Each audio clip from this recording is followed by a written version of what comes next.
Welcome back, guys. Today we're going to continue our NFL predictions with the Baltimore Ravens, a team that had a pretty good season. And basically, I could copy paste everything that happened in 2019, ironically 4 years ago, and put it here. They had the best record in the AFC, but they did win a playoff game, something that they didn't do then. And Lamar Jackson, he was the MVP for just the second time in his career. Very impressive. Now, how the season ended was very, very disappointing. We all know. But the Ravens, I think they have the best roster in the NFL, if you ask me. And I feel like they're like the franchise that does everything right. That's why they always in contention every single year. And their schedule really shows that. They only lost 4 games. 2 of them to Pittsburgh, 1 of them to Cleveland, and the other was an early season rain fest against the Colts. But after that, one thing that really I liked about the Ravens was when they took on a semi-good team, they destroyed them. Look at the Detroit Lions. They made it to the NFC Championship game. But when they ran to the Ravens, 38-6. Seattle, they were a playoff team in the hunt. What happened to them? 37-3. And pretty much the biggest indictment of them all, when they went on the road to the San Francisco 49ers, don't let that 32-19 score fool you. They ended up, it was not even close because Brock Purdy had a really bad day. And then more importantly, the Miami Dolphins. They hung 56 points on them. And that was the game that basically won Lamar Jackson his MVP. And in the playoffs, they got an easy win over the Texans. The Texans' only touchdown that game came on a special team score. And then against the Chiefs, I would mostly everyone would blame ref ball, but I feel like the Ravens did it to themselves. We'll talk about that in the lowlights.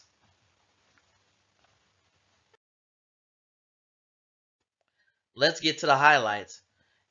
They were the best in the AFC, no questions about it. They beat all the elite teams that I mentioned, and Lamar Jackson getting his second MVP, and that was buoyed off of a big contract extension he signed during that offseason. He was finally healthy too, so go figure. But the lowlights, it was the choking. They choked 3 games. The 3 other losses that they had, they choked away. The Colts, I remember them having a semi-lead, but they lost on a game-winning field goal in overtime. The Steelers, they were crushing them, but then their offense all of a sudden self-destructed because of Steelers. And then the Browns, I think Lamar threw like a pick six, or defense had a touchdown, and once that happened, all their momentum went out the door. Then we had the Mark Andrews injury that occurred during the Cincinnati game on Thursday night. He hurt his leg, missed the rest of the season. He did briefly come back in the AFC Championship game, but it was not meant to be, because quote the Raven nevermore was what the Chiefs said that day. And we had to sit through yet another Chief Super Bowl.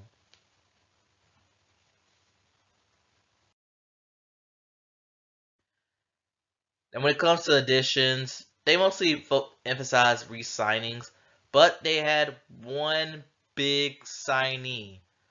One of the best rushing teams is getting one of the best running backs in this generation. Derrick Henry is joining the Ravens.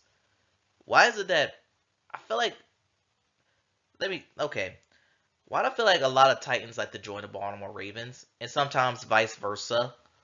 Because this has happened many times in the past. I'm not going to get into it here, but that's just something for me to think about. Now they did lose Patrick Queen to the division rivals Steelers. Gus Edwards, he's now in LA playing for the Chargers. Ronald Darby, he went somewhere. Geno Stone, who had an elite year, he's gone. I think he also went to a division rival. And Odell Beckham is now joining the Miami Dolphins.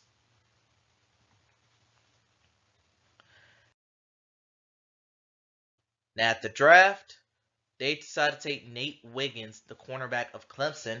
He saw his stock fall, but luckily he was able to. The Ravens, thank goodness they picked him up because their secondary was aging and part of the reason why they just kept choking. They also added Adisa Isaac, who from Penn State. I feel like he's a really good pickup. And Tez Walker, who had a pretty controversial career at North Carolina, because at one point he was ineligible to play, and then they ruled him eligible during midseason. NCAA got that one right. They also drafted Devin Leary from Kentucky. Okay, that one was kind of weird. But also keep your eye on TJ Tampa, because he could be a steal at corner. But that pick could also emphasize that Marlon Humphrey might be on the way out. But anyway, can the Ravens repeat their success from last year? Stay tuned to find out.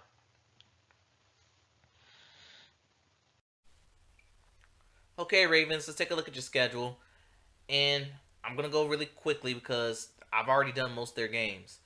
So for the Ravens, got them losing their week 1 opener to the Chiefs. But after that, it'll be a 3-1 start. Beating the Ravens, beating the Cowboys, beating the Bills. Week 5, I have them losing to the Bengals on the road. Week 6, they have their in-state rivals, the Commanders. I have them winning that one. But week 7 against the Bucks. This is a game that honestly I've gone back and forth with. But then I realized Ravens do really good on Monday Night Football, especially if they're on the road. I think their Monday Night Football in the Lamar Jackson era is really good. So I am going to take the Baltimore Ravens to win week 7. But week 8, I have them losing to Cleveland. Week 9, I have them beating Broncos at home, as this should be an easy victory. And as for the rest of their games, week 10, I got them winning over the Cincinnati Bengals on Thursday night.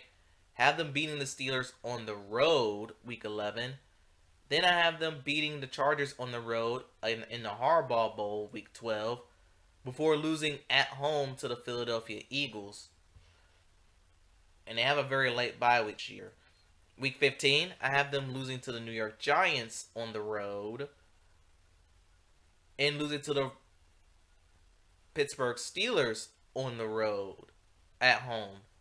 But week 17 and 18, I have them beating the Texans on Christmas Day. I thought this was a Raven home game, but go figure. And week 18, I had the close of their season with the Cleveland Browns, which puts their record at 11-6, which should be enough for them to make my postseason. So, anyway, tell me what y'all think in the comments below. Thanks for watching. Gamble safely, and I'll see you next time.